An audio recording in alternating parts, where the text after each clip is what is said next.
Moment of truth. Dito na. Yun, sige po sir, naka-document kasi ako. Sige sir. Ayan, thank you po. Wow! Isang magazine sir, tapos yung unit po natin, double check ko lang sir yung serial ko na. Ano po yung unit mo sir?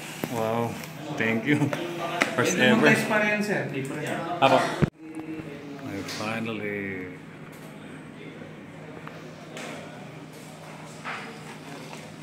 (1911) Philippine made.